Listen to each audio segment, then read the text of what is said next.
So we're going to start off with explaining what each one of these symbols mean. So, like you can see, the first one, um, the dollar sign hashtag gives you the number of arguments, right? So, and basically, it just allows you to echo the position of those arguments. And then the dollar sign star gives you like the exact inputs, right? So let's look at that. Okay. Um, it's been a minute since I did these. Let's go here. All right. So dollar signs. Yeah, dollar sign hashtag. So basically, um, well, I should name it something else, but for all intents and purposes, just roll with me on this one. Create instances. Come on. You don't like me? Yeah. Yeah, okay. Oh, yeah, let me do this. All right. So in here, I'm going to put, say, hello, 1, 2. So you see, it gave me the total, the number of inputs, really, is what it gave me. All right. It gave me the total number of inputs. The next line is I'm going to echo out the first input. So it goes 0, 1, 2 when you're putting it in. So let me go do that. Oh, it just gave me 3. Okay. Hold on. Oops. Let's go back. Let's look at that. Okay. Maybe it's this one. Let's double check it.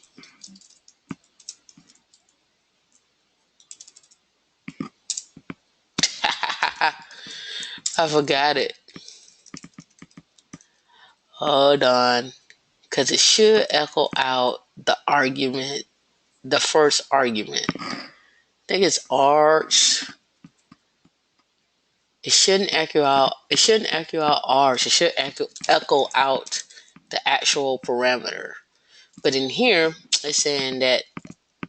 Oh, you know what? Well, let me double think. Let me think for a second. Give me 1 second. Let me think. Here, let's comment it out. This changes to dollar sign star, and this, from what I remember, prints everything out on the same line. It doesn't give you a new line. So if we ran this command, it prints everything on the same line. And then here, this dollar sign at sign is going to give you the new line character, and it's going to print out everything on the new line. You see the difference? Yeah. All right.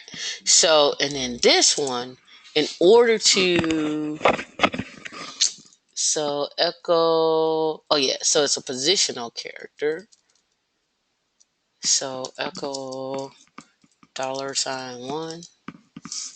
Let's see. And I'll comment this out. Let's comment this one out. Okay, right.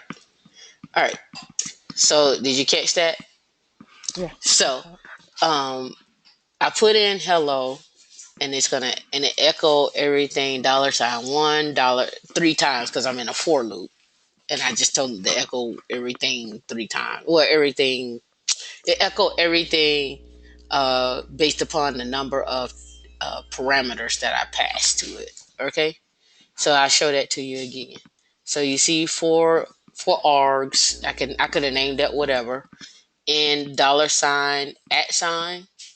Let's go back and try. Let's go back and try this guy again. Dollar sign pound sign.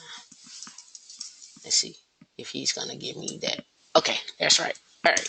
So the dollar sign pound sign. Remember when we first did it? It just gives us a number. right? It gives me the total of things that I put in. I can say 4, 5, and 6, and it tells me 7, and the first argument is hello. Well, the actual second argument, because it starts with 0, 1, 2, 3, 4, right? 0 is the actual script. So you can do echo $0, and then when you run your script here, it says 7, and the script is actually 0, and then the first argument, which is hello. This is what the $pound gives you. So when I say you could create a script to say, hey, for arguments and let's do this.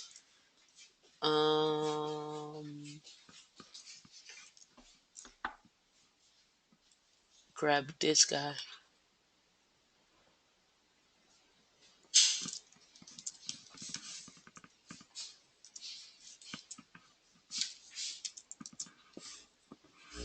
And we're gonna say $1, $1.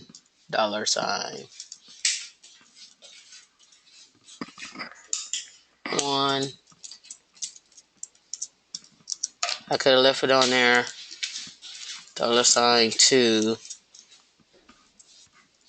But I just want you guys to see it in action, $3. All right. So basically, we're gonna take in 3 arguments, create this instance on. Oh, it's gonna loop 3 times. So I might could just do it one time, because it's gonna loop 3 times and run this command 3 times. Let's comment this out.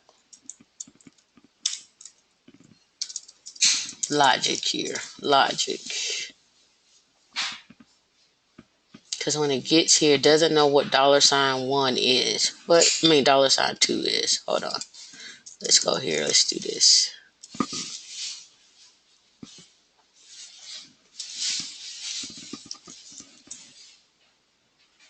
Yeah. So when I go here, and let's go back over here. They're in order, so, and I should delete these. So I'm not doing nothing with them. But let's see, said the blind man. Does this make sense to you guys at all? Yes, makes sense. Yeah. Okay. All right, there's hello 1. And it all got created from my little script here. But there's other ways you could do this, right? So in my in here there is the function. Where did I put it at? I think I call it input. Oh no, that's one that I made called function. I had to go through and find it. I should have labeled these. I was playing around with them, just showing different things you can do with the bash script. Oh, here you go. Example functions. So basically, I can run. I can run this and put those. I don't have to put a for loop in here. I can just put that Google Cloud command inside this function and pass parameters to that function, and it will do the same thing. If that makes sense to you, I'll show you how this one works.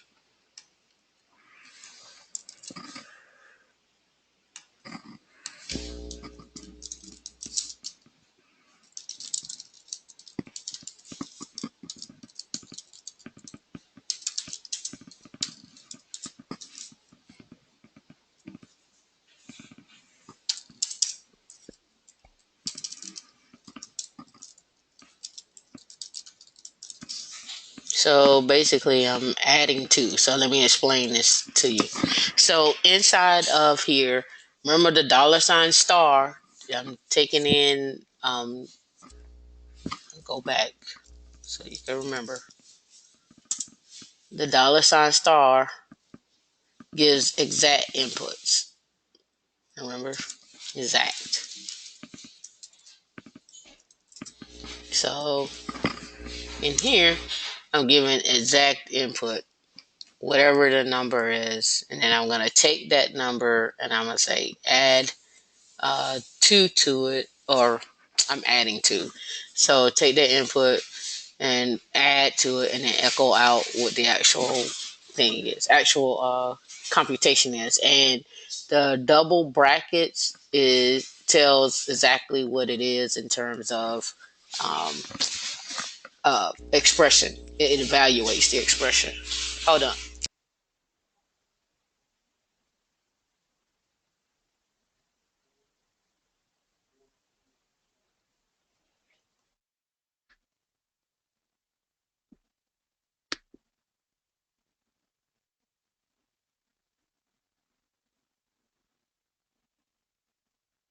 Yes.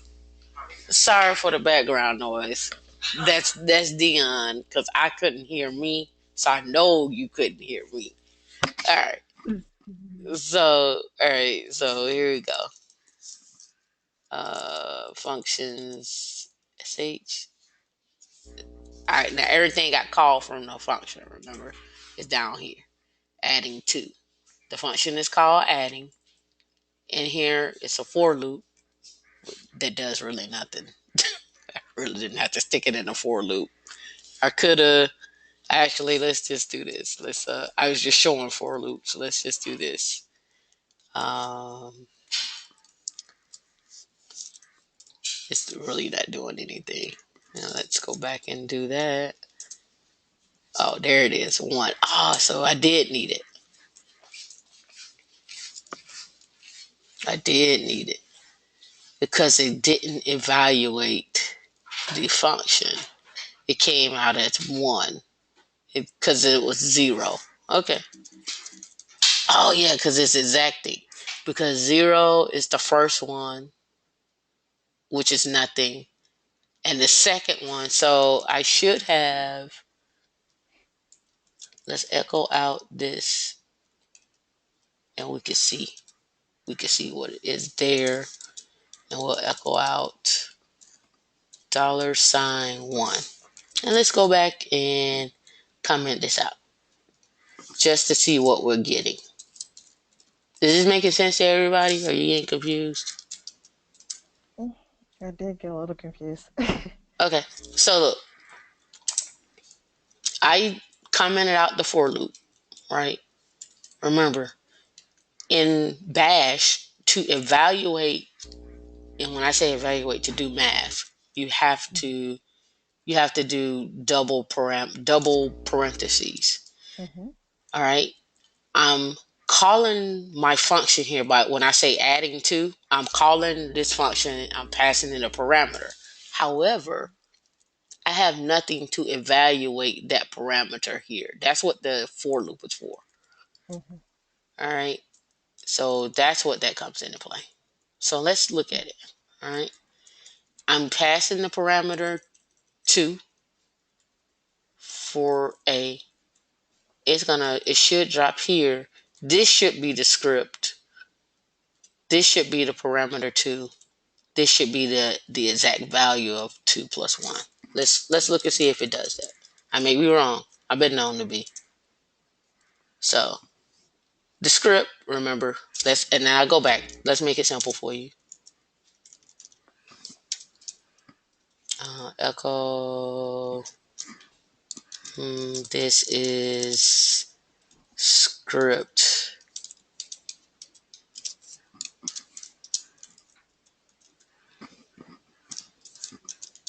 This is the parameter, and this is the evaluation of. All right. So this is the script, which is the name of it, right? Mm-hmm. This is the parameter 2 that we passed, and this is the evaluation of, which is 3. Got it.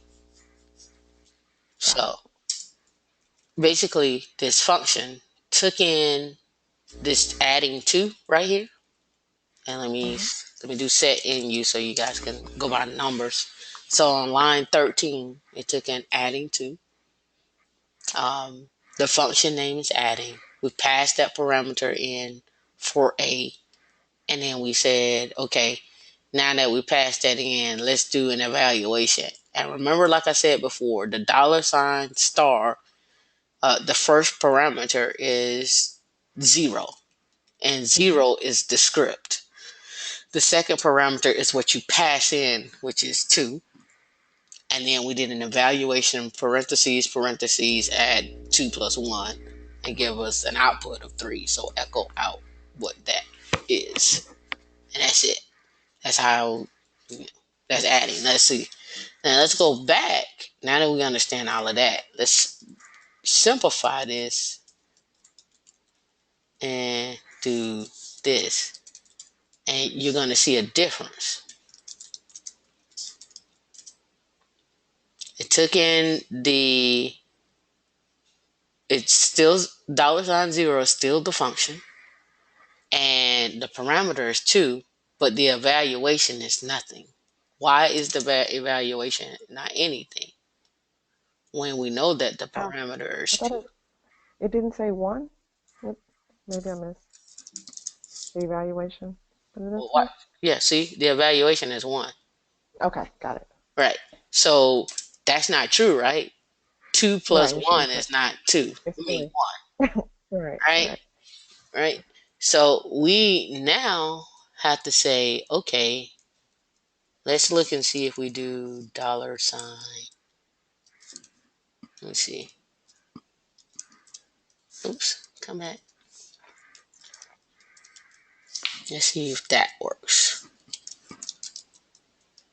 And then let me do no highlight there so you can see.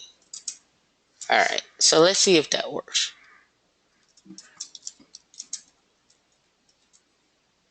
Nope, that didn't work. We're still getting 1. Like it's treating this adding 2 in like it's not taking the parameter of, what did I say, A? Oh, he doesn't know what A is, so that's right. So being that I made this call, and this is, evaluation is right. When I'm adding 2, it doesn't know that 2 equals to A. Mm-hmm. So 0 plus 1 is right. Mm-hmm. Right. That's right. So it's actually doing what it's supposed to do because it doesn't know what to do. But this here allowed me to do that. I can also not do that and say, okay, let's comment this out, let's comment this out, let's comment this out, and let's say that, let's say A equals $star. And let's see what happens. And then I retell what A is. It should evaluate from right to left. Let's go and see what happens. Yes. So I told A, whatever parameters coming in, you're going to get assigned that. Then I actually pass A, because we now know A is 2, and do an expression on it and reassign A to what the evaluation is. And then it gives me my actual answer. Does that make sense to everyone? That makes sense. Okay. Okay. So these are just little, like if you look at my scripts, that's just what I was playing with, because I could tell you now, nobody ever told me what $star, $pound, and uh, $star, $X pound. Nobody never told me that. I just kind of had to figure that out on my own. So now you know. Thank You you. know the differences. And you also Sure. know how to do a function and call it. So let's look at this. Let's not call the function here. Let's comment this out, right? And let's go here and run the same guy and pass it to. Nothing happens. All right. So it didn't take the input, but there is, I think it's dollar sign. No, it's not dollar sign zero. I can't remember what it is because it's not taking anything. Let's go here and echo um, dollar sign A at this point. Nothing. So it doesn't like that. It likes a parameter being passed inside the script. Well, I can leave that there and come here. Ha! See? Look at that. You see that? Did you guys see that? That all came from my Yes. script, though. That came from the script. So if I get rid of that 2 there, it doesn't matter. That came from the script. It's not taking the input from, and I guess adding is not taking the input. I wonder if, let's play. Let's play. You guys mind playing? Yeah. No problem. Okay. All right, Go let's for it. play. Let's do this. Let's do this. Let's play. Let's no. Let's comment this back out. And then do. And then let's put dollar sign star in the function.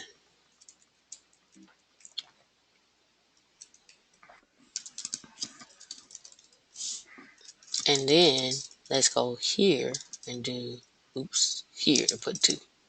Okay, didn't like that. Okay. I just wanted to see.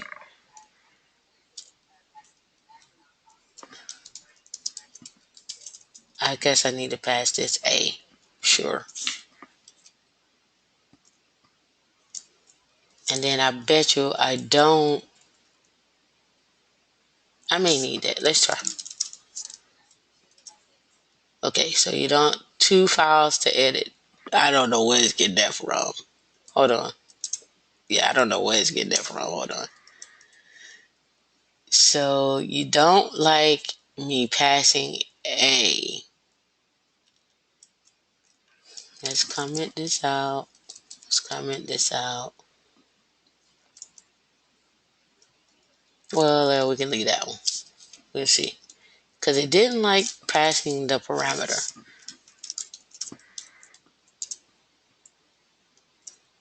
Alright, so let's go look up bash functions passing arguments. And people will tell you when you start doing this, go to something else. Go to Python.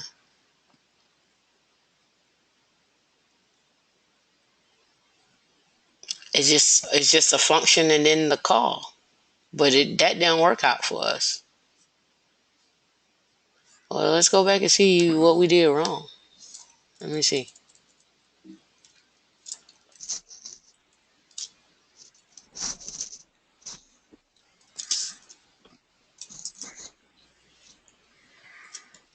Let's see.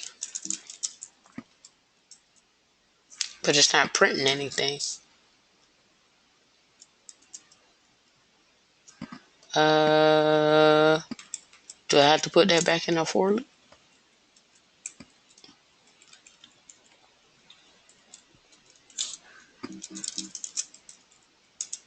No, they don't like that. It doesn't like that. Let's look and see what we got going on. Stack Overflow didn't help us that time. Alright, so there's name, argument, $1, command or argument, use $, blah blah. Example, fresh, and then they echo that.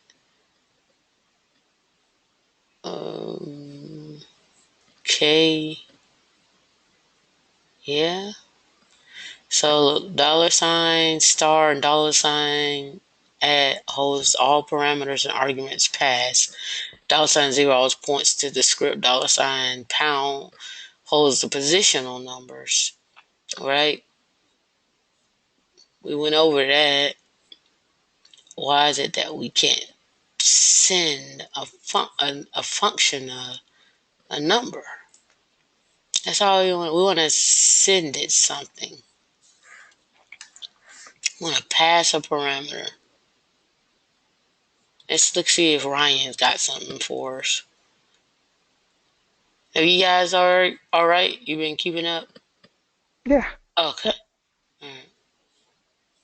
Let's look and see passing an argument to a function.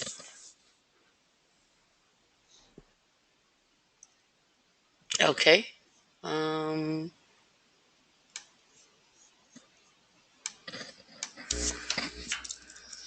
mm, I don't know why it didn't work.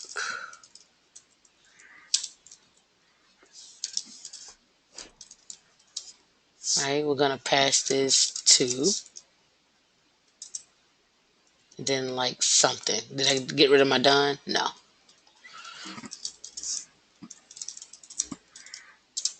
I passed it. Didn't like me.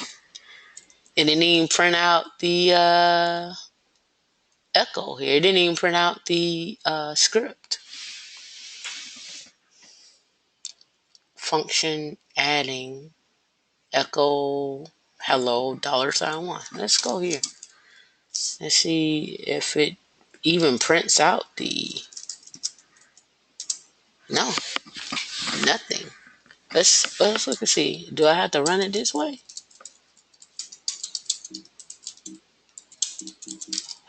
Chmod.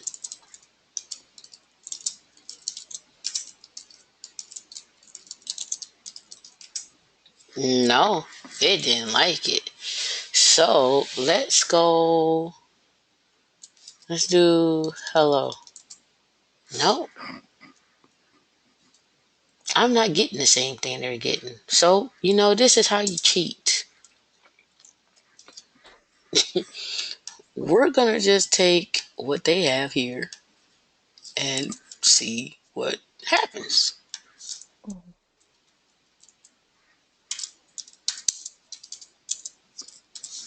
And we're going to comment out. You can do this. All right. So let's do that. Sure, Mars. Oh, sorry.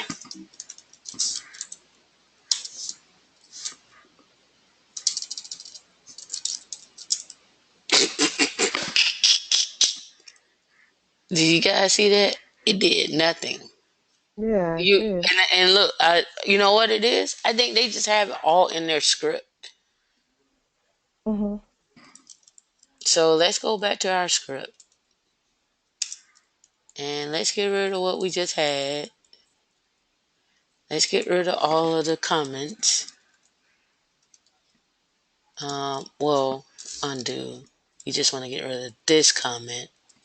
Oh no, we want to leave that comment and get rid of this.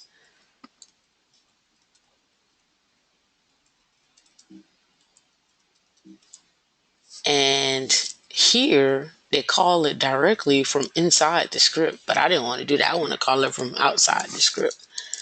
And just put 5.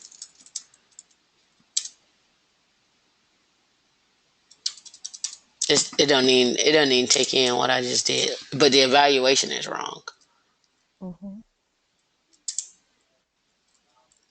because of this. I bet you the positional.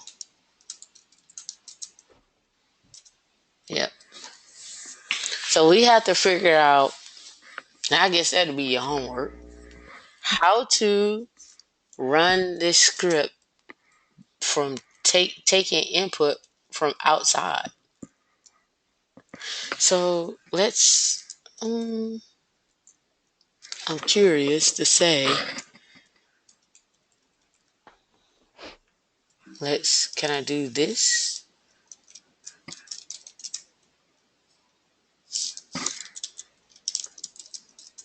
No, didn't like that. Just curious. But see how we can take parameters. Like this is what they call passing parameters. In my world of Java, that's not passing a parameter. I mean, it is, but I'm used to putting in parameters. I mean, Celeste, I think you script or you code. Anybody else in here code? No. Yeah. That's not, yeah, see, I'm used to this being passing parameters and then doing evaluation on that. So that's different for my liking. Let's see what they have here. And then we'll move on.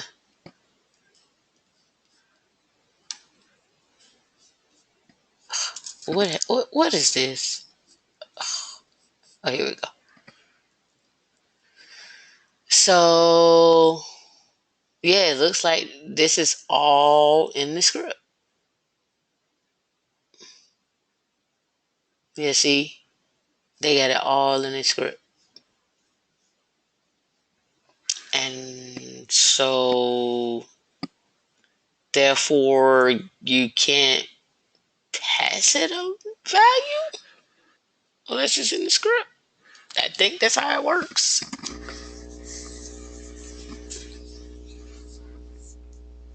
Maybe we can't call something outside of the function. No, we did. We called it outside of the function.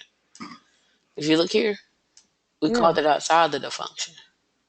We call adding and pass the parameter 5. It ran. See, watch.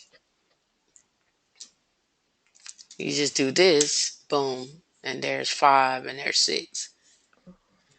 Which you can't call it outside the script. That's what I want to do. I want to pass it a parameter from this function and pass that parameter to my function to do my evaluation. The reason why I was trying to do that is because if you wanted to do um, history, gcloud, grep gcloud, sorry. If you guys wanted to do this here and set up a for loop and then pass it multiple parameters, you wouldn't be able to do that unless you did it like this. You took that whole command line or that whole thing and then you did something like that.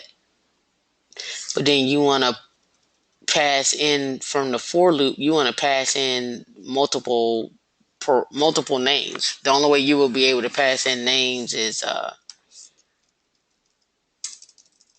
you got to do $1, $2, $3. And I will control V this. Oopsie whoopsie. Control V. Insert. And then adding, well, sure, I'll play along 6 and 7. And let's see if it works. Yeah, so now it's going to go out and create these instances 5, 6, and 7 on my thing. All because, control C that. All because I passed it 5, 6, and 7. So I guess you could make your script to say, create these instances, just like I did here, gcloud compute instances, create $1, $2, and then pass it 5, 6, and 7. And then back to the stuff here, we can put in here, let's do this. Let's do gcloud projects list. Um, we'll comment this out. So I want to run that again. And then here we could make, well, yeah, whatever. Adding, we ain't doing nothing. So we'll just call adding here.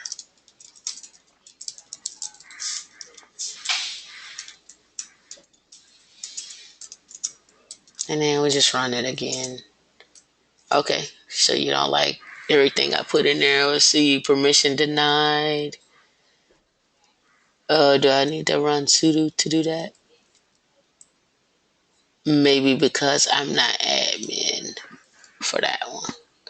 I can't get a list of projects. Hold on, gcloud projects list. Yeah, it doesn't like me there because I'm not admin. Has not been used in project before or is disabled. Enable it by visiting blah blah blah blah blah. Let's go here.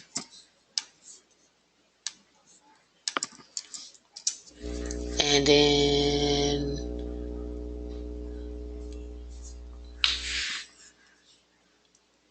okay, I need to enable that.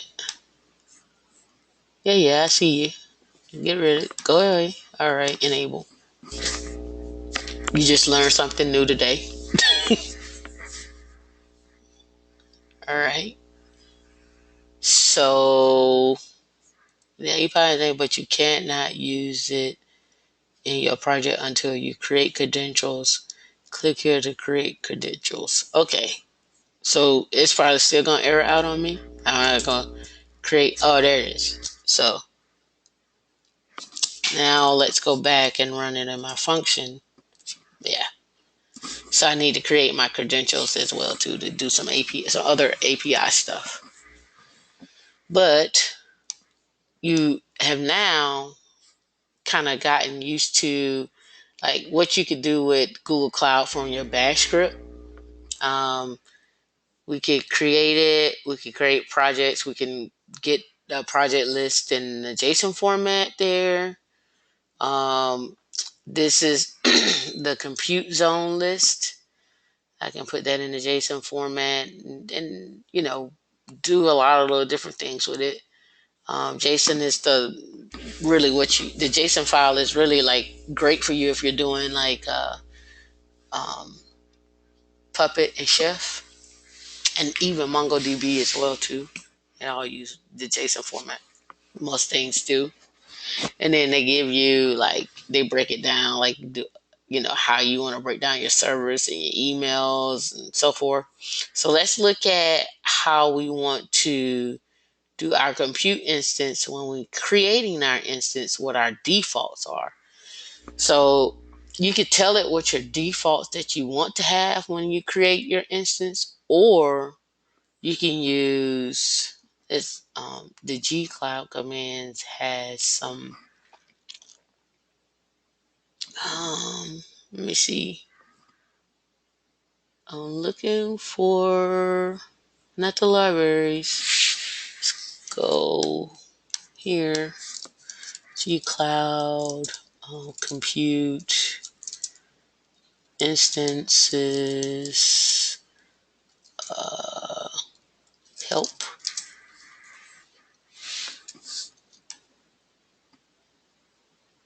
I hope this is it. Okay, here we go. That's what I was looking for.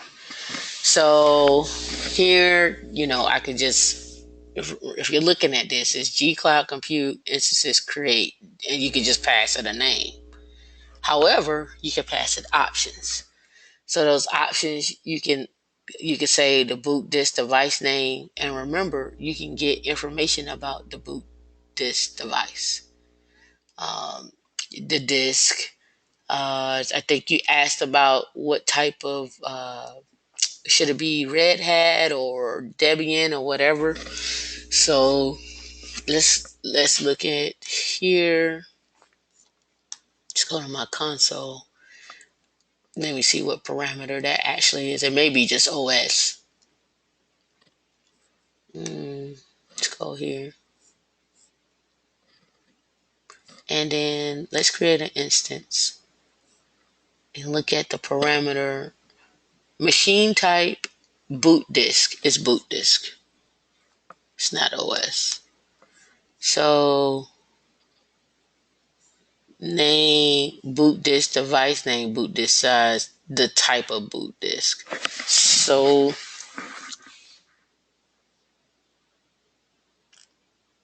right, okay. So automatically just delete boot disk size, boot disk device name. The name of the guest operating system will see for boot disk, as this option is specified in the persistent disk or not. Boot disk type. So let's do this. And I think their help menu is pretty good. So here let's go here, redirect that to /temp disk type. That's what it was. Disk dash type dot text, and then in temp. All right, so I can give it a name, the zone, the size. So if I do this local SSD or whatever, you see the sizes here, and you can sort these sizes. You can sort on this. But that's what that is. But we also want the image. So that's the size. Name of the guest operating system will see for its boot disk. The option can only be specified if the new boot disk is created, as opposed to mounting. Let's see. Description, the disk, the name, the mode, image. Okay. Machine type. I don't think that's it. Yeah, that's the N1 standard, the smallest one. Let's see. Restart the zone you want to put it in, the address. So, see.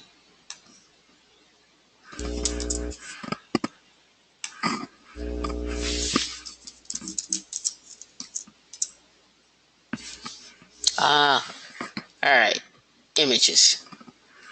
So,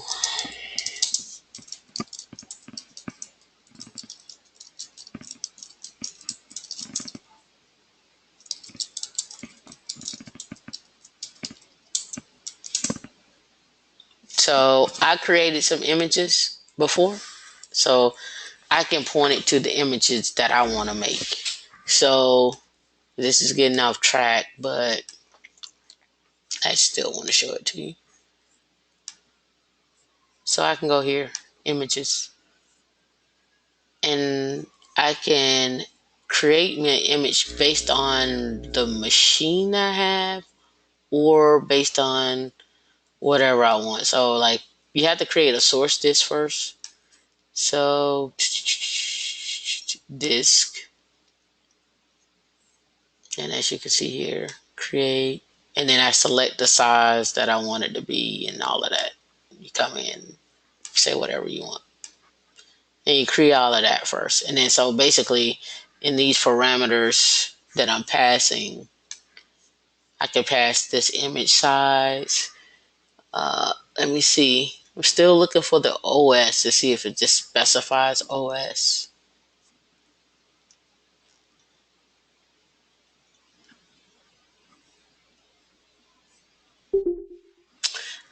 Yeah, it went on the image family size and it said row 7 for image family. But it didn't give me, let's see, what did I say it was? The Go here. And when I create, change OS images, application images, my images. So OS images. Let's look that up. gcloud OS images parameter.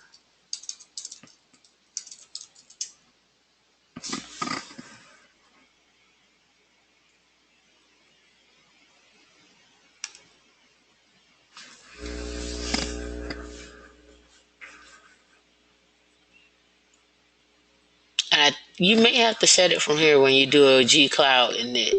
You may have to set it from there. Set your default properties and your zone and all of that. You may have to do that there. But there should be a way just to change it if you want to. Like, I don't see that being like something permanent. And when I find it, I most definitely will let you know. Has this made sense to you guys?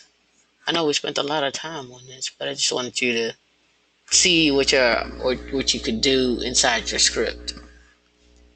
Got it. Yeah, it makes sense because this is based on Stephanie's question earlier, right? Yeah, it's based on a question, and then I added some stuff to it as well, too, like, about how to automate this if you were in the script. So the Hmm. reason why I show you that is because I want you guys to, like, like we're in the class, and I'm like, okay, so everyone spin up an Ubuntu instance, the latest and greatest. Make it a size of 20 gigs, and let's go in and set up an NFS server on it, and let's open up the firewall rules for that NFS server on there, and then let's get it to mount to a Linux box, and then let's spin up a Windows box and get it to authenticate both of the Linux boxes back to the Windows box. And we should be able to spin up those instances from command line. Like, you should never need your GUI in order to spin them up. That's what I want to Got it. get us to. That's Got it. that's and the only reason why I want to get us to that is because when you get out in the field, most people are not spinning up in the GUI; they're spinning up their instances from command line. Okay. So that's why I was showing you that. And I wanted you to, get used to. Right now we're doing Bash, but we're gonna migrate to Python. But I want you to, at least know what how to do it in something as simple as Bash. Like, you get on an interview and somebody will be like, hi, can you create an instance for us on in Bash, or your favorite one? Oh, look, here it is. I found it. Image project name, image family, CentOS -7. So there's your answer. You specify it that way. I think you have to pass image family as the option. And let's go back and where's my little thingy? Did I get rid of it? All right, so we don't know, so we can always do gcloud compute help. All right. So do we see an image? We see images, but I don't see. I wonder if it goes gcloud compute instances help. Yeah, I don't see an image. I don't see image. Yeah, I don't see image. I wonder if I do gcloud compute image.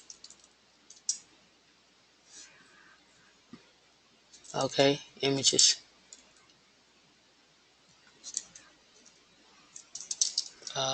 List. Okay, yeah, so that's how you have to do it. You have to, I think you have to create a image first, and then you create your uh,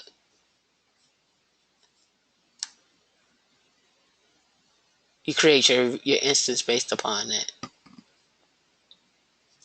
Yeah, it looks like, yeah, this is the cloud launcher thing, and it's gonna go out. If I click on that, it's gonna create the instance for me, one of those. But I think that's how you have to do it. You have to create your image first, and then you call that image from your command line script in order to create those images, create that image over and over again, which kind of makes sense. Like you want to create a default image of, say, a working desktop.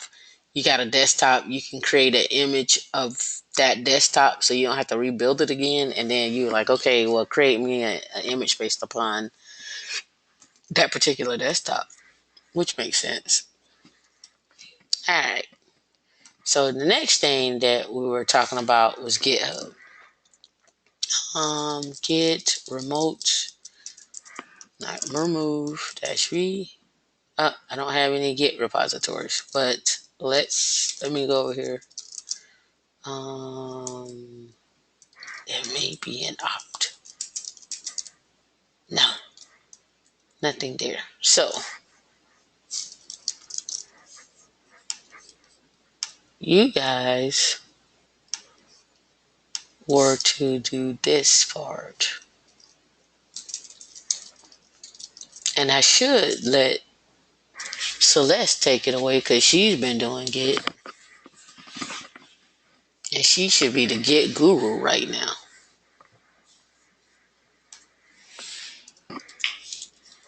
All right, so history, script, Git. I'm sure I don't have anything there. I do. Let's go here. Let's make a directory called Git local. You don't like me up there, sure. CD over to my home directory. You don't like that either? You've got to be kidding me. Oh, never mind. I keep trying to put it at slash. Alright, CD Git local. Alright. No parent report. Oh yeah, get in it, sorry. And then here, I should be able to do that. Alright. So, now I can do Git remote. That's free. And that's where everything is at there. If I CD over back up to here and I copy star over to Git local. All right, there's a few other things I need to do before I can commit, but it should tell me. Right.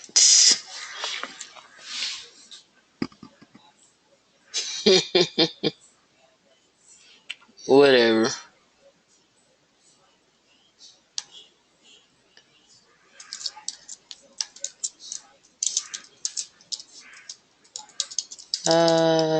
What is it?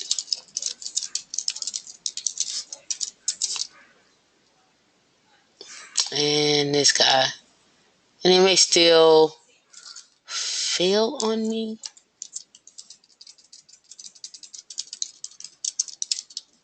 Because I think I need to add myself there. So let's do a Git status.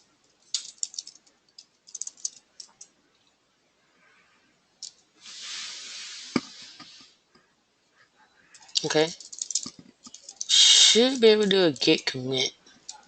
Now, adding example files for today. And then we're gonna right click. Alright, now we should do a Git push. And don't get me too lying. We're went through this before.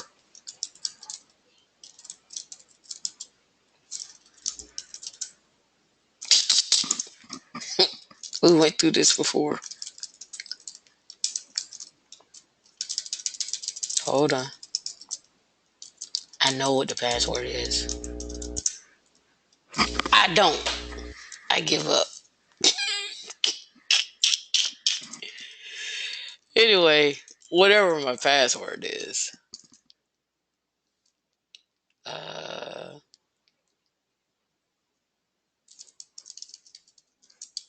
I know that's not it. Okay. Maybe that was the password there. Updates were rejected. That remote contains work you do. That's because it's used by another repository pushing to, you may want to first merge. And this is what I get all the time too. So let me do a git pull.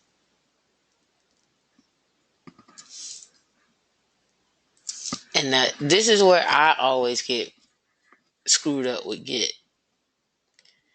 Right. And now that I did that, I should be able to go back to do, hold on. I should be able to do git star.sh, star, git add star.sh, git commit. Okay. This is where it gets hairy with me. Yeah, the password thing this sucks. But this one it gets hairy with me too. All right, so it says nothing to commit, and then you have to do like this uh git status here. Let's see what it says. Okay, and is it git merge? Yeah, nothing there, but then you have to clean it. I know this is getting confusing for y'all because I get confused with git when it doesn't get in sync, and I know nothing happened here, right? And so what does it get? It was up here to resync. Hold on. It was one of these up here that allowed me to resync it all. Yeah, I mean, I don't want to really do that, but Control A, Control E to go to the end of the line, and then let's remove. Let's get status. We deleted those. Now if I get add star.sh. Yeah, see, nothing to commit working with clean directory. And that's because the git is not synced up, and I forget the command to get git to sync up. Let's go and see what Stack Overflow says. Nothing to commit. Yep. And I think I tried that command before. That didn't really work. Yeah. Let's see, git push origin.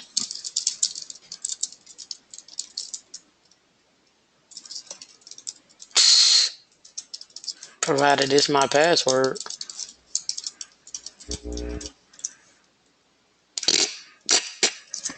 So we'll do another tutorial on Git when I remember my password. More news later. Yeah, I remember my password. Yeah, I already did a Git in it. It's initialized, but it's not. I don't remember my password. It's just one of them things. I don't use this password often. However, Hold on.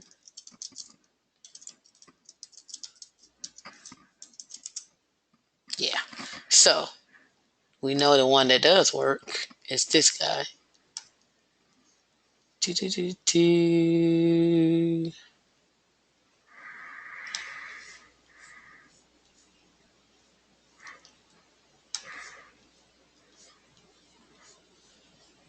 Uh, I don't know about password keepers. Oh no, that wasn't me. So let me see. PWD, CDO to downloads, and will that one. So if I get status, all right. Let me get remote. That's the CTF Academy. Let's touch hello.sh. Nothing in there. I can should be doing get add hello.sh. I should be able to do a get commit hello.sh. Adding blank file. And now I should be able to do a get push, which is just pushed. Here, and I am going to go here, and then the CTF Academy, and I named it hello.sh, and I said it was a blank file, and you can see it was 25 seconds ago. So that is the gist of Git. I've always wondered why it gets out of sync really, really quickly, and it doesn't help that I don't remember my password.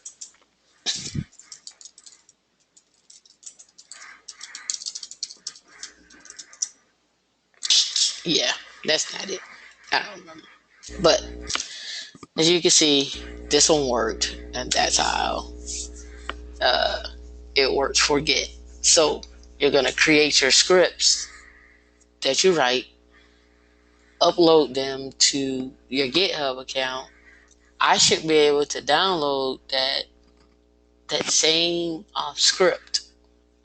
You have to email me or post it in Slack. I prefer you post it in Slack. Just post it in Slack your GitHub account, and I'm gonna run your script against my Google Cloud account, and that's it. And then you'll know. I'll know if it worked or not, because then I'll be able to say, yeah, I was able to create, or no, I wasn't. So, how do I get your your stuff? I should be able to get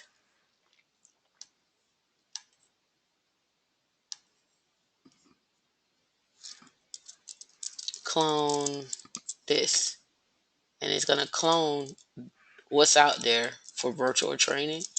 And if I go to virtual training, I should have that one little file.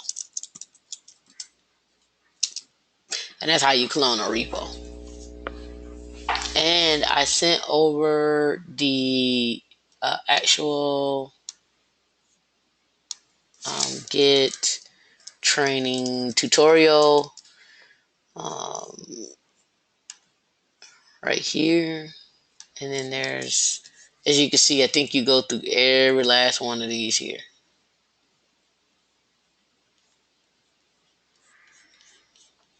So that's the Git tutorial. All right. And the last but not least is firewall.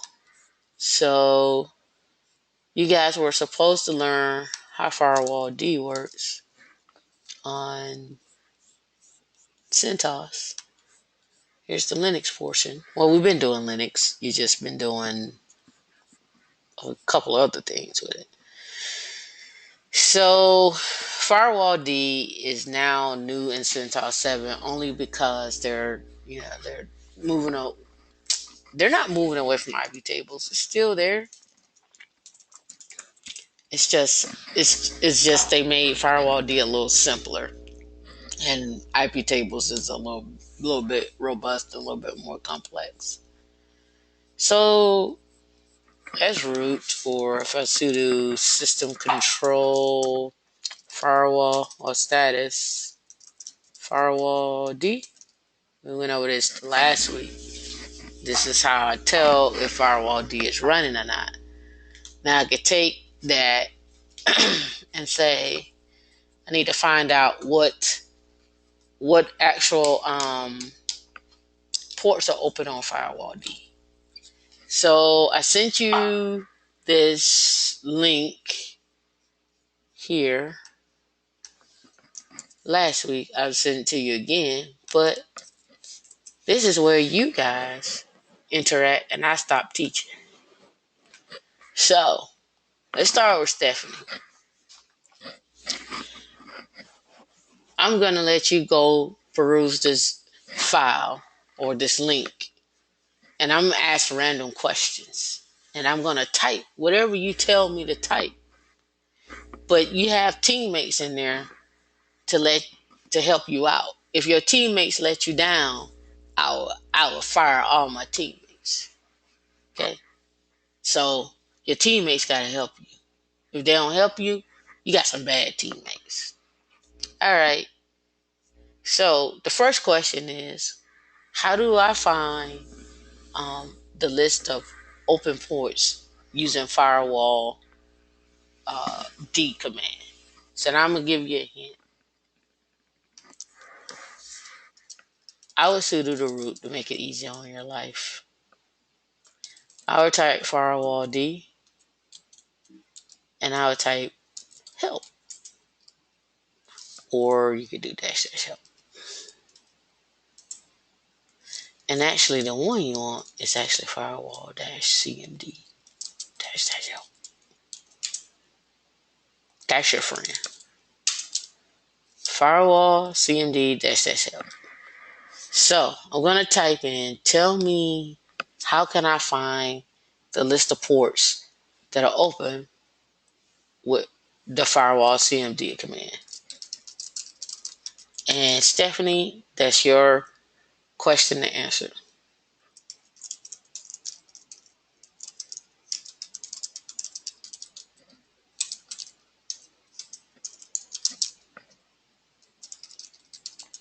And I am going to give you, see, I'm going to count to 8:45. My clock says 8:44 and 30 seconds. I'm giving you the 8:45 and 30 seconds. I guess I can give you the 8:46 by my clock. By my clock. By my clock. By my clock. So I'm gonna be nice and give you a full 2 minutes. So next person up, Erica. How do I disable the firewall in Linux? Okay, I have to check. So I also need a second. You get 2 minutes. The goal is to I get you down to 30 seconds. Okay. So repeat the question again. I just typed it. Oh, okay, great. How to disable the firewall. And I put firewall D. That's what it is. How do I disable the firewall inside of Linux? I'm excited to see what you guys tell me. All right. My favorite person in the whole wide world that shows up twice on on the call. Celeste. How can I find out the list of services running on this box using firewall D?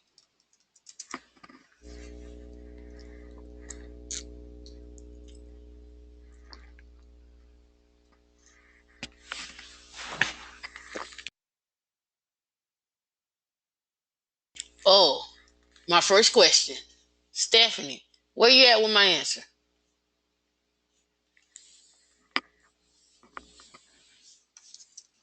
Celeste said it's firewalls. She said it's firewall D. That's list ports.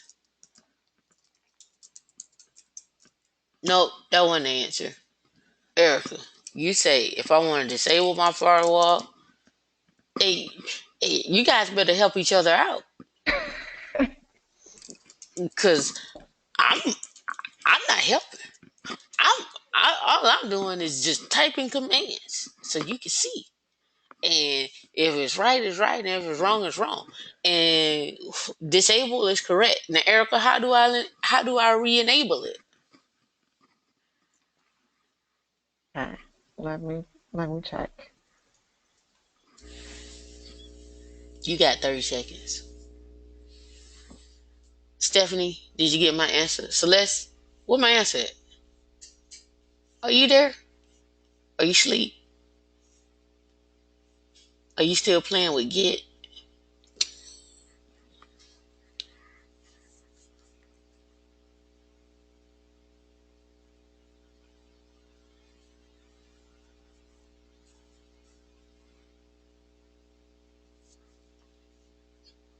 Celeste, there's no such thing as looking.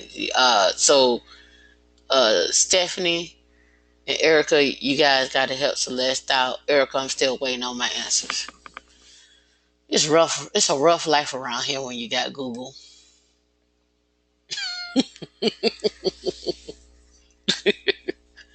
All right, system control, enable firewall. And really, to be honest with you guys, all your answers are in the link that I gave you. Imagine that. So that's correct. So Erica, you need to help Celeste out. How can I find out the list of? Well, you got ports, Erica, or being Celeste, you got ports.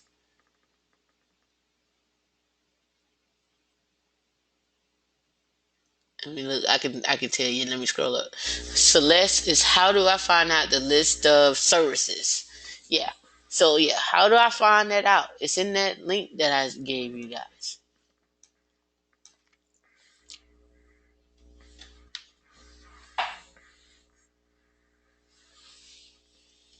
I'm gonna give you guys another 30 seconds. Let's see. And the 30 seconds starts now. Okay, firewall, CMD, dash dash zone equal to public dash dash list dash services. That's what she said. But that just tells me the services in the public zone, right? So firewall D by default has multiple zones.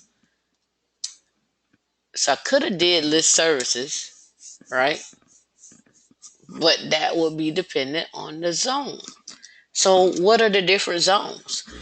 I'll let you tell me three of them. So let's go. What's three zones?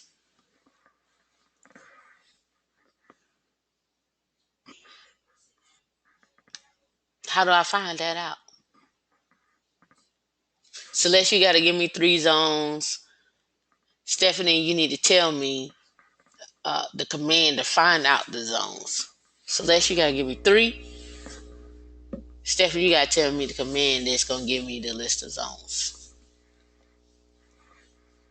And how would I do that if I don't know?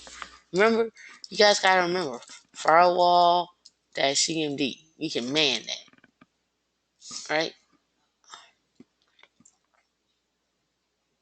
Look at that. I can get active zones. I can get default zone. So let's get permanent,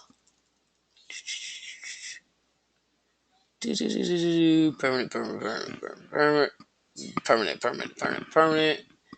That's me setting the zone. I'm glad you guys having a hard time. That's what I want. I want you to have a hard time because you'll remember it the next time we do it.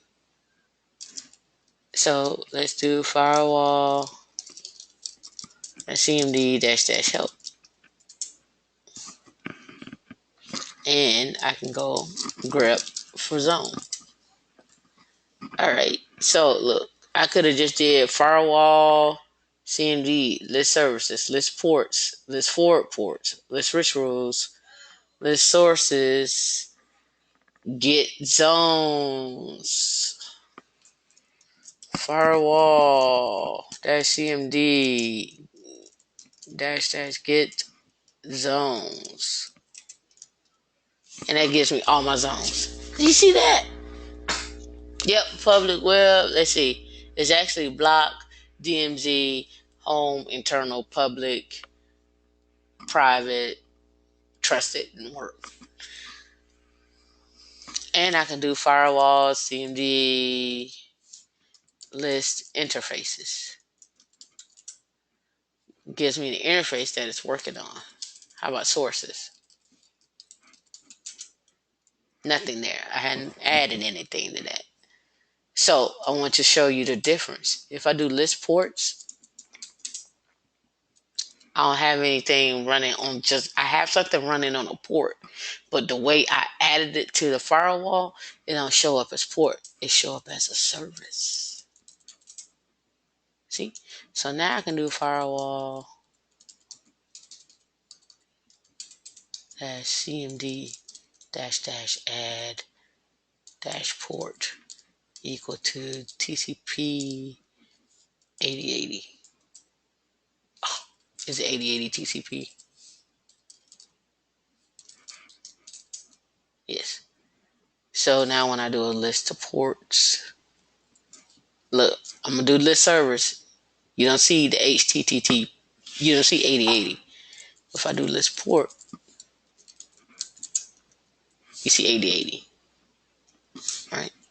If I add the service, like if I add port 22,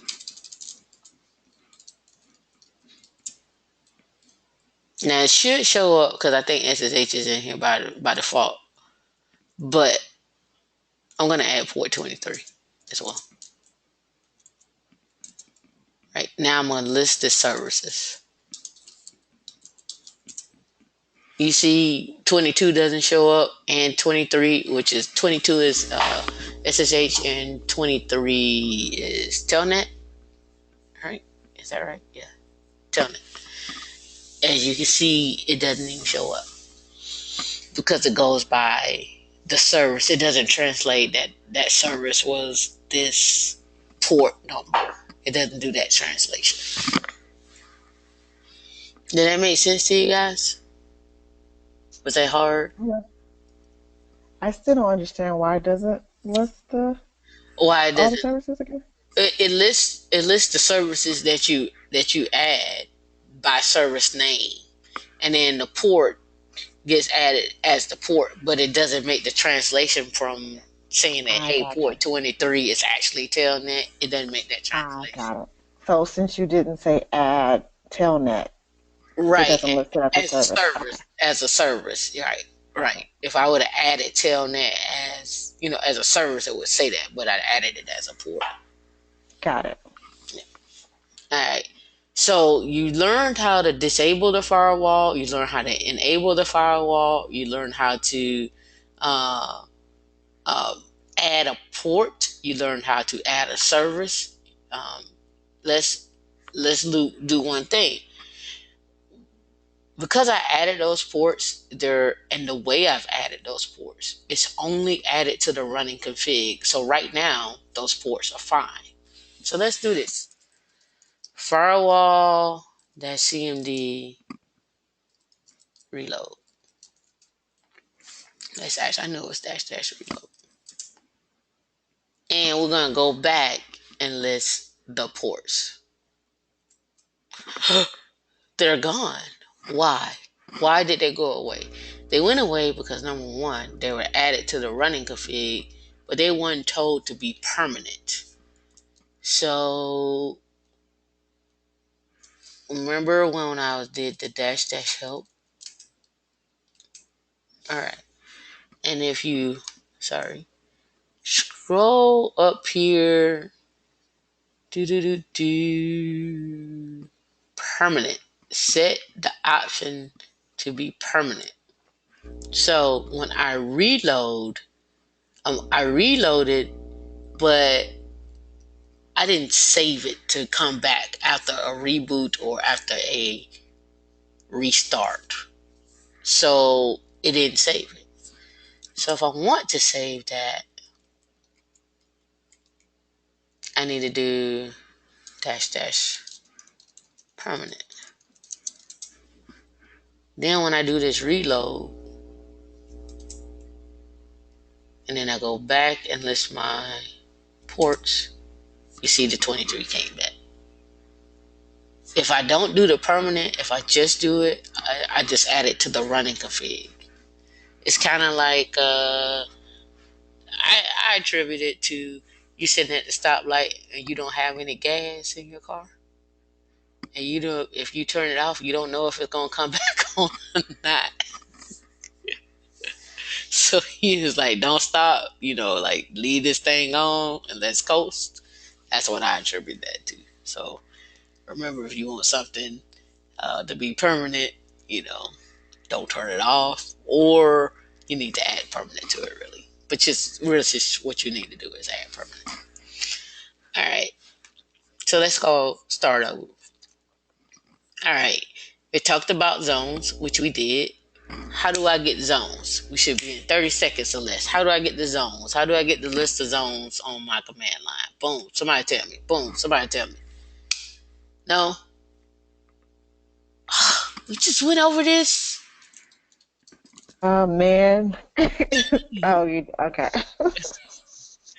Get zones. Oh, Remember that. All right.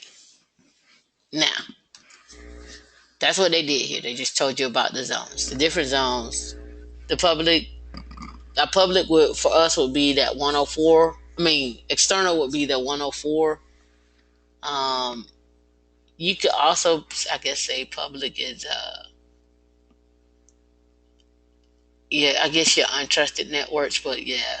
And internal for us would be 10. The DMZ would be something sitting off to the side that's public facing, but it has a firewall up.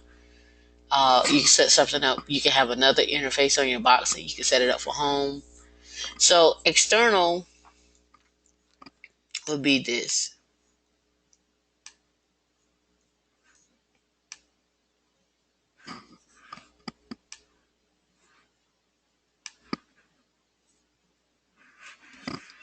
So you can see here, I have an external IP, and then I have an internal IP. External is how I connect to these boxes. I use this 104 IP address. Internal is I'm on these boxes and I can SSH you in between them, but I can protect myself with my firewall and say, hey, anybody from CTF10 at that IP address, if you see that coming in, only allow them to telnet in, or only allow them to SSH in, but don't allow HTTP. So I can set my firewall up to do that.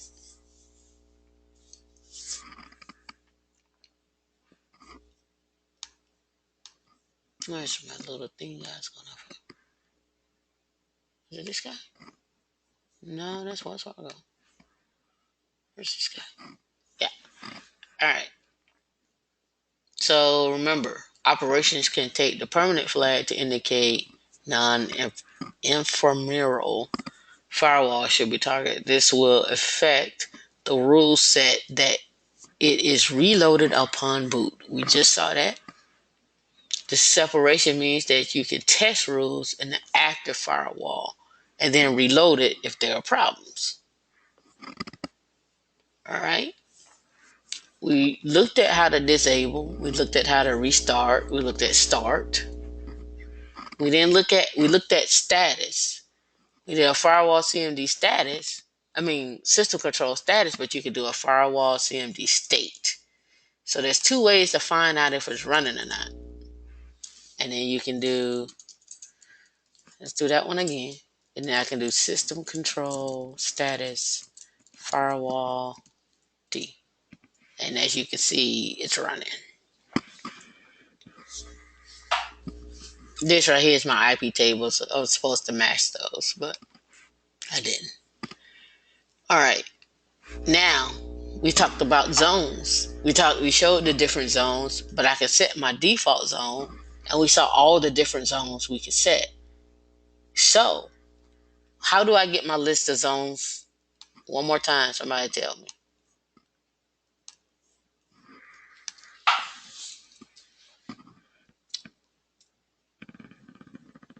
Nobody? There you go.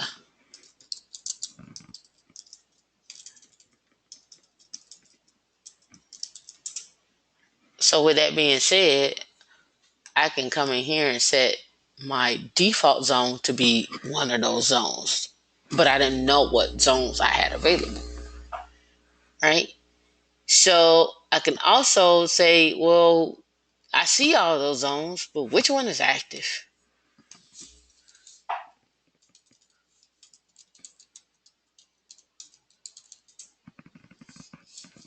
What then you're not like? Oh, get dash active zones. Okay.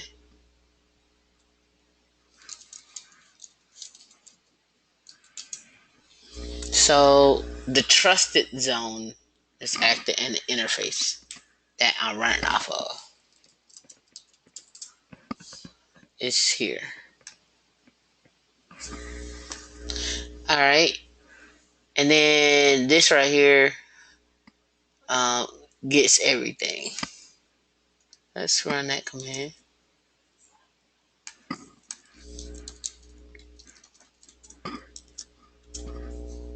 So we have, remember that port I said is permanent. I get services. You see services and ports, even though port is port HTTP runs on port 80, you don't see that port being displayed because I didn't add the port, I added the service.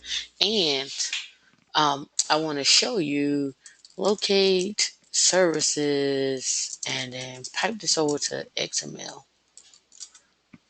Okay, so look, here is a list of services. Like this is what it reads this from. Look at this. So I can literally create this file.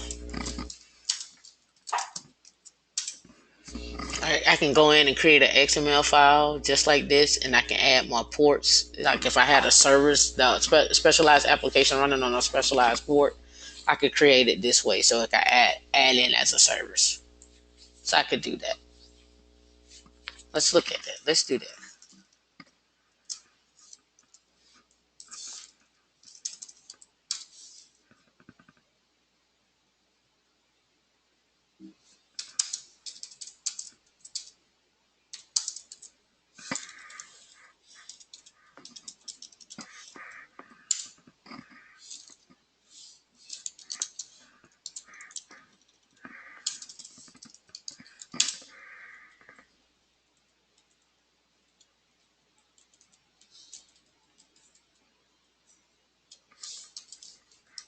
I'm gonna do it just like how they have it set up, but I'm gonna change the ports. The description doesn't matter. The comments. So let's put in. Let's go 10. Let's go 5 5 5 5 5 5.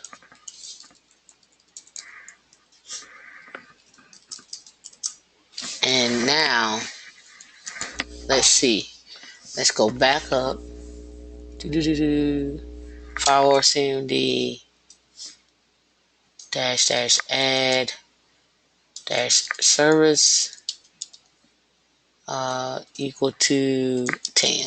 Let me take that. Oh, is that not right? Did I do it wrong? Let's look at it again. Do do do do do do do.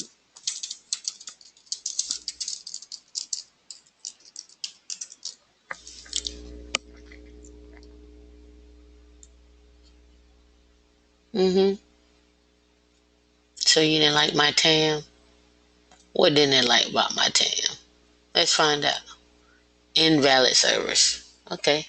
Let's see what else that we need to do. I wonder if there's another file that I need to add that to. Let's find out.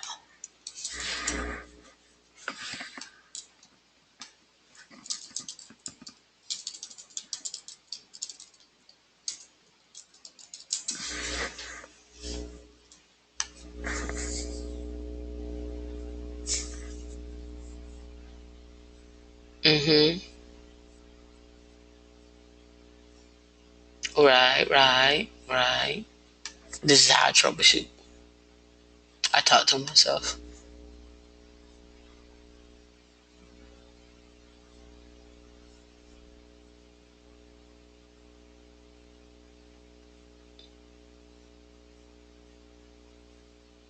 Oh, do I have to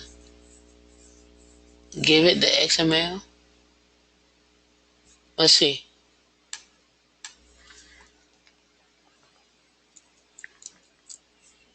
I may have to restart it, like it says.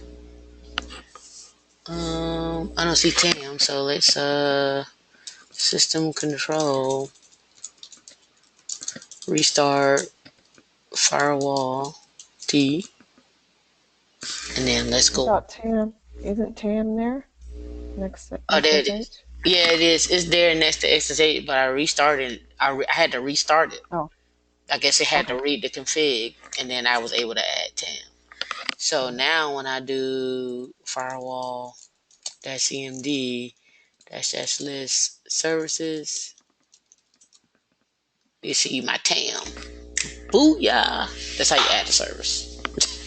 So IP tables wasn't that friendly. Um, so I made a fake service and I added it. We did the get zones to show the list of zones. You can specify what's in a particular zone and get everything in that zone. All right. And then here they're talking about selecting interfaces. So I can say, hey, I want zone internal to run on ETH1 or zone DMZ to run on ETH0. And so I specified the zones for each one of those. Again, we went over get active. We restarted it. Get active zones again. Here, this is how you can permanently change it. Uh, Again, you can do the permanent, but you can also vim this file here and add that to the actual interface by going in here and setting it up. I think you have to put zone. Yeah, I don't have it in here, but again, you put zone in the actual zone for that interface. Then they talk about restarting networking because you have to take the networking because you add it to the network config of that file. You have to restart networking and then restart firewall D. And then again, you get the active zones and then it shows up. So let's go through that.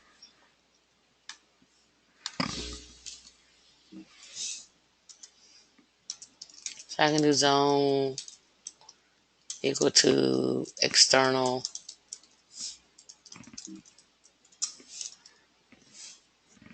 And then here they told me I need to restart networking. Well, let's back up before we restart networking. Let's get firewall CMD active zones. What's active? Trusted. So let's add it to trusted. So we don't lose connection. And then I have to troubleshoot all over again.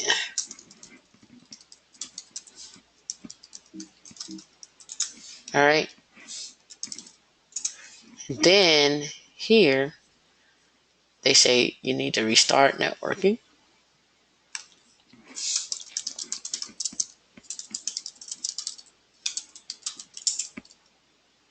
And then what don't you like?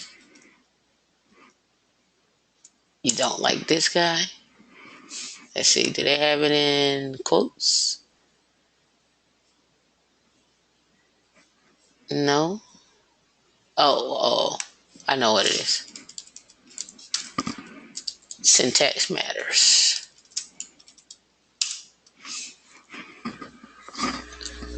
What didn't you like? So let's look and see what they say. Let's do journal-xe.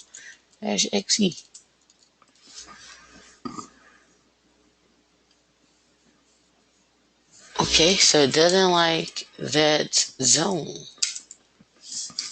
It doesn't like that.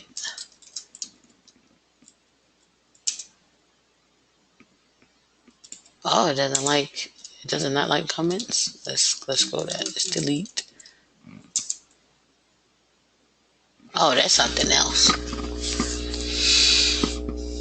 System status, network servers. What are you complaining about? I don't know anything about ice cussing. Let's look and see, said the blind man. Let's go here. You guys get a chance to see live troubleshooting 101. Alright, what did it say? ETH1 connection failed. No suitable device found. Oh, did I do the wrong thing?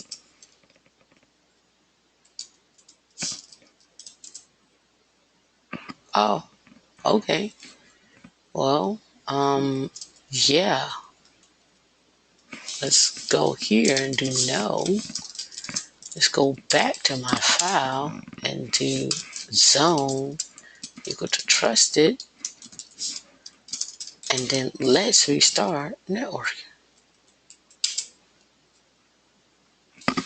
Okay, let's go back to the log file.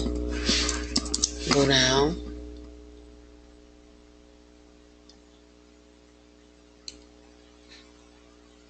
Oh, ETH-1-1. Oh, alright. There's something going on with their stuff. So let me do an IO config -check. It has these nicks. So CDO to ETC, sysconfig, network dash scripts, and this guy here,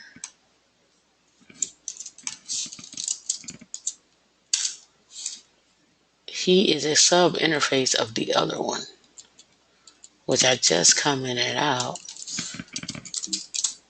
So this should work. Yes. And I can double verify that. I'll go in here and I see that worked. I have now added that to my zone. To my uh,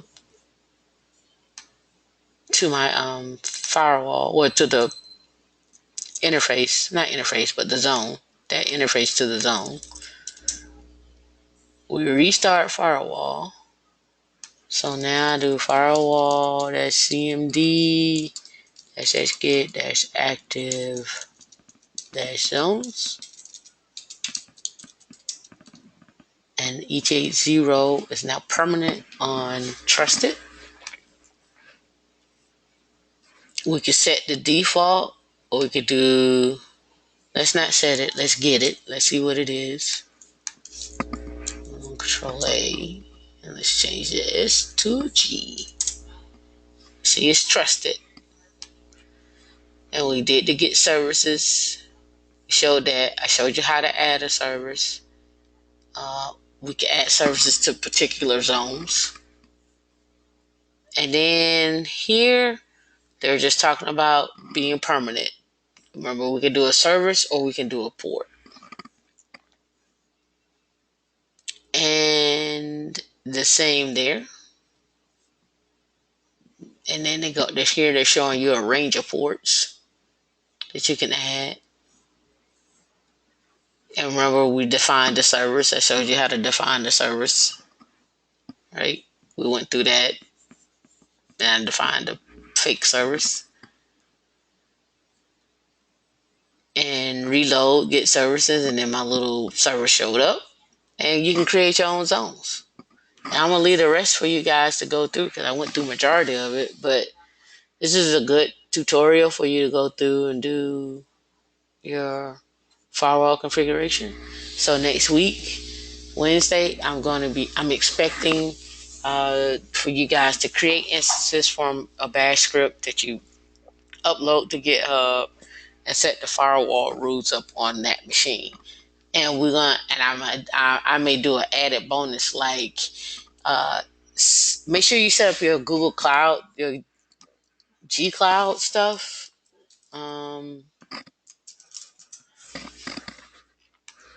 You need to do this. Set up that SDK. Well, that stuff started, but You need to do this from either a machine on Google Cloud or a machine or your local box. But I need for you to set up, you need to install this SDK on something. If you don't want to mess up your box, that's fine. But you need to install it somewhere and run through it. Like the tutorial is pretty straightforward on what you have to do. They walk you through it. They tell you how to do everything here. Then you do a gcloud and net, and then they have Linux, Mac, and Windows. So if you start up an instance on Google Cloud where you got a Linux box, and I would put it in there, and then from there I would go ahead and say, and this is the interactive installer right here. This, you just grab that command, bash, then do this, and then gcloud on it. It's pretty straightforward. And then it's gonna ask you questions, and you just have to answer those questions. And then from there, you can just do everything that I did in the script.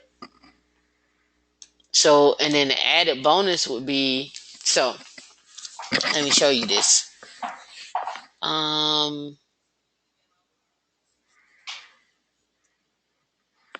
I mean, if you don't want to waste time, if you don't want to do it on your box, on your local box, you could, but I would do it on my local box. Because you want to be able to, you got to treat it like you're in a work environment. In your work environment, you're not sitting in a VM, you're sitting at your desk and you're doing it. So, that's not the IP address no more. I want to show you some commands because I have SSH keys set up already. Let's go to console here.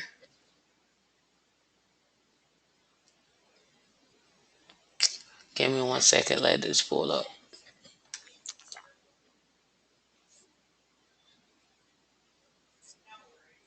And this guy here, 104, 196, 141, 141. All right. So because I have SSH keys set up, I can run commands on this box. I can do uptime. And it's going to come back. It's going to SSH out to that box, and it's going to give me the uptime of that box. Alright, so I'm going to do a df minus h. It's going to give me information about that box remotely because I have my SSH keys set up. So inside setting up this SDK, you're going to need to set up SSH keys. So let's go here. I don't know why I did that. I should have did this. This is what you're going to do whenever this comes up.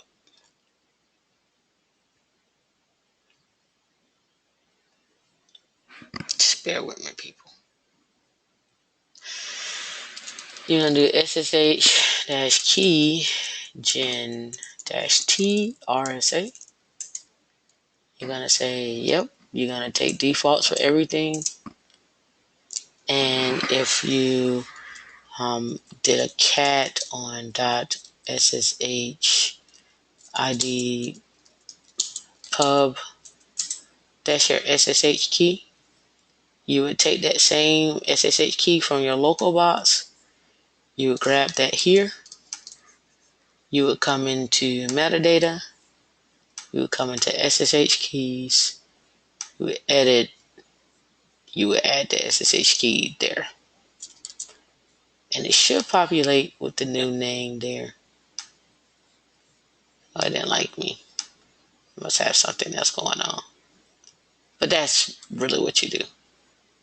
Let me go back to it. Oh, did it take it that time? Let's see. No, it should have came out with a username.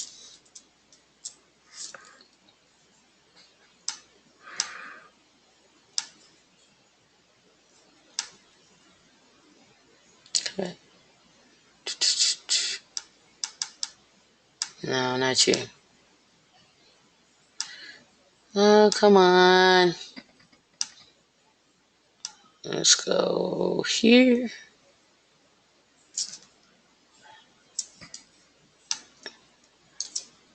Okay, that looks better. You see that? Yeah. It had too many control characters in there. But that's it. That is how you set up your SSH keys on your local box. Going to your Google Cloud box or Google Cloud account. Once you have that set up and you have your SDK set up, you can do exactly what I just did. Or I can read the uptime. I can even do the uptime on any of these boxes.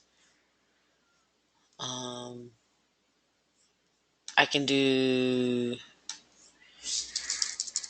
last reboot and give me like the command the last time it was rebooted. Um, let's see, I can do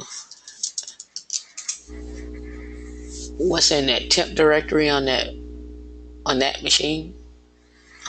I can run whatever command I want on that machine because I had SSH keys and it's going to return it back to the terminal I'm working in. So I can say,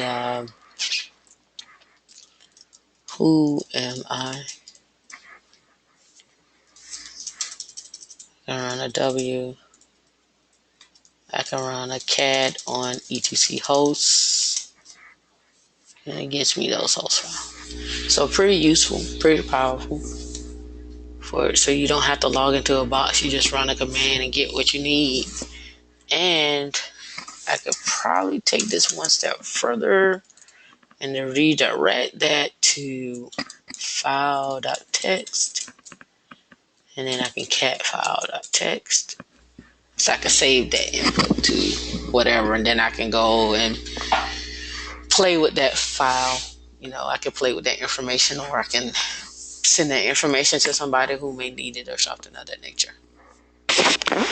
So how is the class for you guys? I know we're over. Sorry.